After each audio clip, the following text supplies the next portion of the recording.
తెలుగు రాష్ట్రాల రాజకీయాల్లో రెండు ప్రధాన ప్రాంతీయ పార్టీల తీరు ఇప్పుడు తీవ్ర చర్చనీయాంశంగా మారింది. అటు తెలంగాణలో 10 ఏళ్లు, ఇటు ఆంధ్రప్రదేశ్లో 5 ఏళ్లు నిండుగా అధికారాన్ని అనుభవించి కేవలం 6 నెలల వ్యవధిలోనే అధికారానికి దూరమైన పార్టీలు బీఆర్ఎస్, వైసీపీ. రెండు పార్టీలకు అధినాయకుల పొలిటికల్ గ్లామరే అతిపెద్ద శ్రీరామరక్ష. అయితే అధికారంలో ఉన్నప్పుడు ఒకేలా వెలుగొందిన ఈ రెండు పార్టీలు ఇప్పుడు ప్రతిపక్షంలోకి వచ్చిన తర్వాత పోషిస్తున్న పాత్రల్లో మాత్రం చాలా వ్యత్యాసం కనిపిస్తోంది.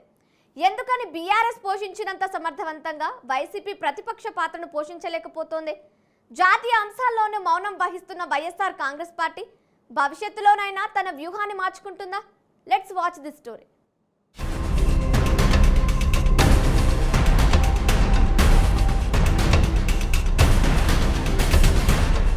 తెలుగు నేలపై భారతీయ జనతా పార్టీ, కాంగ్రెస్ వంటి జాతీయ పార్టీలకు ధీటుగా నిలబడ్డ బలమైన ప్రాంతీయ శక్తులు బీఆర్ఎస్, వైఎస్ఆర్ కాంగ్రెస్ పార్టీలు.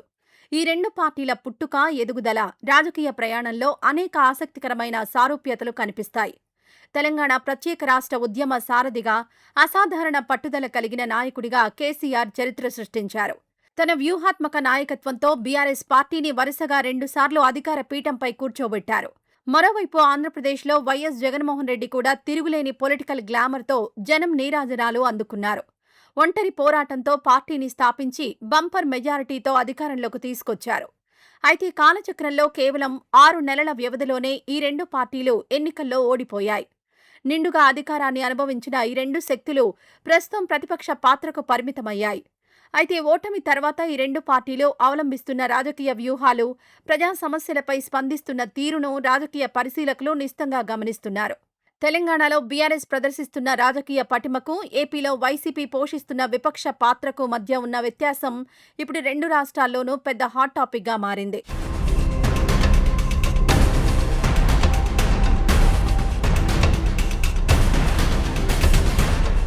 తెలంగాణలో భారత రాష్ట్ర సమితి ప్రతిపక్ష పాత్రను అత్యంత సమర్థవంతంగా, దూకుడుగా పోషిస్తోంది.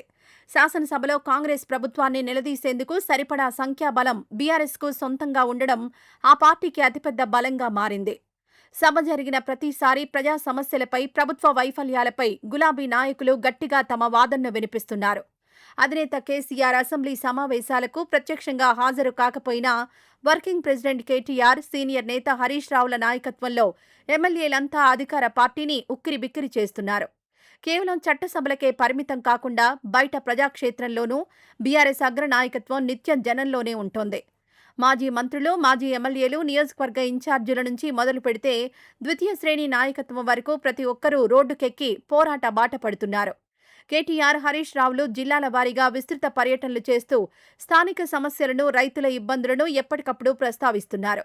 ప్రధాన మీడియా వేదికల ద్వారా, సోషల్ మీడియా ద్వారా కాంగ్రెస్ సర్కార్ను నిరంతరం ఢీకొంటూ తాము నిద్రపోవడమే కాకుండా ప్రభుత్వాన్ని కూడా నిద్రపోనివ్వని రీతిలో బీఆర్ఎస్ తన సత్తా చాటుకుంటోంది.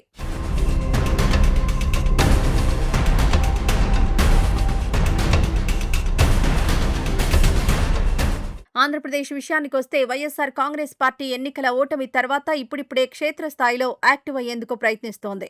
రాష్ట్రంలో కూటమి ప్రభుత్వం ఏర్పడి 2 ఏళ్లు పూర్తయిన నేపథ్యంలో పాలనపై జనం నుంచి వస్తున్న అసంతృప్తిని క్యాష్ చేసుకునేందుకు మాజీ మంత్రులు, మాజీ ఎమ్మెల్యేలు నిరసన కార్యక్రమాలతో జనంలోకి వస్తున్నారు. అధినేత జగన్మోహన్ రెడ్డి కూడా వివిధ వర్గాల ప్రజలను కలుస్తూ సమస్యలపై చర్చిస్తున్నారు. అయితే బీఆర్ఎస్తో పోలిస్తే వైసీపీకి చట్టసభల్లో అతిపెద్ద సాంకేతిక, రాజకీయ ఇబ్బంది ఎదురవుతోంది. అసెంబ్లీలో అధికారికంగా ప్రతిపక్ష హోదా దక్కించుకునేందుకు సరిపడా సంఖ్యాబలం వైసీపీకి లేకుండా పోయింది. ఈ కారణంతోనే సభ ప్రారంభమైన తొలి రోజు నుంచే వైసీపీ శాసనసభ సమావేశాలకు పూర్తిగా గైర్హాజరవుతోంది. ఫలితంగా అసెంబ్లీ లాంటి అత్యున్నత వేదికగా ప్రజల వాయిస్ వినిపించే ఒక అద్భుతమైన అవకాశాన్ని ఆ పార్టీ చేజేతులా కోల్పోతోంది. దీనికి తోడు అధినేత జగన్ కూడా గతంలో మాదిరిగా జిల్లాల పర్యటనలు చేయకుండా కేవలం కొన్ని నిర్దిష్ట కార్యక్రమాలకు మాత్రమే పరిమితమవుతున్నారు.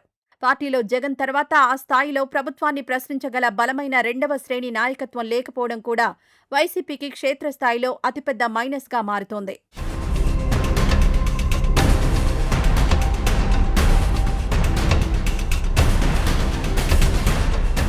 కేవలం రాష్ట్ర స్థాయి సమస్యలపైన కాకుండా జాతీయ స్థాయి అంశాల్లోనూ బీఆర్ఎస్ పార్టీ అత్యంత స్పష్టమైన, ఖచ్చితమైన వైఖరితో ముందుకు సాగుతోంది.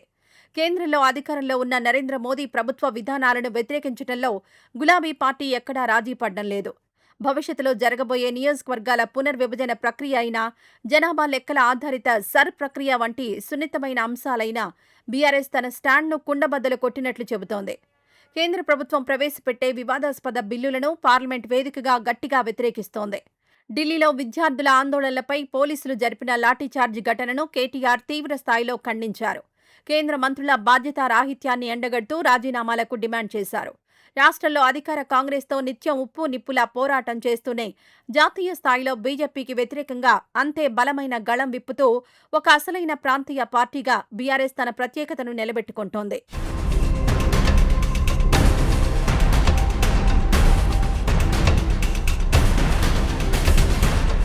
జాతీయ స్థాయిలో వైఎస్సార్ కాంగ్రెస్ పార్టీ బలాన్ని పరిశీలిస్తే లోక్సభలో 4, రాజ్యసభలో మరో 4 ఎంపీలతో చట్టసభల్లో చెప్పుకోదగిన సంఖ్యాబలమే ఉంది.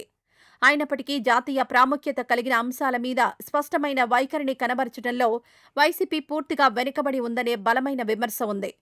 ఢిల్లీలో విద్యార్థులపై పోలీసులు కిరాతకంగా లాఠీచార్జ్ చేస్తే దేశంలోని కాంగ్రెస్, బీఆర్ఎస్ సహా అనేక ప్రాంతీయ పార్టీలు మోదీ ప్రభుత్వంపై మండిపడ్డాయి. కానీ ఈ ఘటనపై వైసీపీ నుంచి కనీస స్పందన కరువవడాన్ని విశ్లేషకులు వేలెత్తి చూపిస్తున్నారు. అంతేకాకుండా దక్షిణాది రాష్ట్రాల ప్రయోజనాలతో ముడిపడి ఉన్న డీలిమిటేషన్, సర్ ప్రక్రియల విషయంలోనూ కేంద్ర ప్రభుత్వానికి, ఎన్డీఏ కూటమికి అనుకూలంగా ఉన్నట్లుగా వైసీపీ మౌన ముద్ర దాలుస్తోందనే ఆరోపణలొస్తున్నాయి. ప్రజాస్వామ్యంలో ఏ రాజకీయ పార్టీ అయినా నిత్యం జనంతో మమేకమవ్వాలి. ప్రతి చిన్న ప్రజా సమస్యపైనా తక్షణమే రియాక్ట్ కావాలి. అప్పుడే విపక్షంగా తమ నిజమైన సత్తా చాటుకున్నట్లవుతుంది.